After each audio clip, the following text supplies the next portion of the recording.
सेलू शहरात दैनिक लोकसत्ता घरपोच मिळण्यासाठी Balaji newspaper agency bus stand Selu Selu शहरातील हेमंतनगर येथील नगरपालिकेच्या सार्वजनिक शौचालयाची दुरुस्ती तात्काळ झाली नाही तर नगरपालिकेसमोर 18 डिसेंबरपासून उपोषण करण्याचा इशारा परिसरातील रहिवासी यांनी दिला आहे।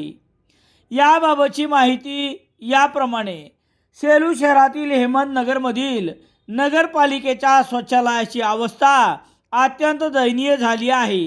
याबद्दल सोमवार 15 डिसेंबर रोजी हेमंतनगर येथील रहिवासी यांनी मुख्याधिकारी तुकाराम कदम यांना निवेदन देऊन तात्काळ शौचालय दुरुस्त करण्याची यावे व इतर सुविधा देखील पुरविण्यात याव्यात अशी मागणी केली आहे।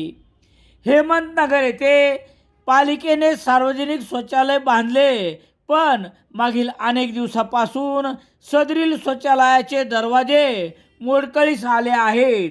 शौचालयास दरवाजे नसल्याने नागरिक उघड्यावर बसले आहेत की शौचालयात, असा प्रश्न शौचालय करताना नागरिकांना पडतो। याच ठिकाणी महिला व पुरुष असे एकत्रित शौचालय आहे।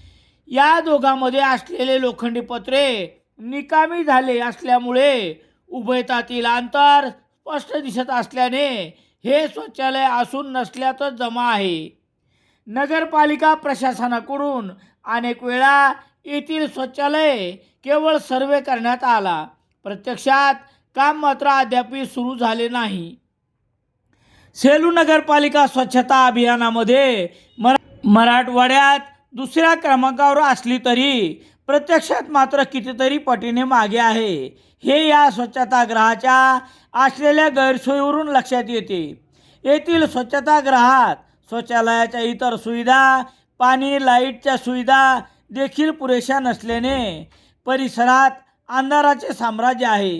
हेमंतनगर येथील नागरिकांनी शौचालयामधील सुविधा तात्काळ दुरुस्त करून दिल्या नाही तर 18 डिसेंबरपासून नगरपालिकेसमोर उपोषण करण्यात येईल असा इशारा देखील देण्यात आला आहे। या निवेदनावर परिसरातील रहिवासी मोहन समुद्रे यांनी एका निवेदनाद्वारे मागणी केली आहे।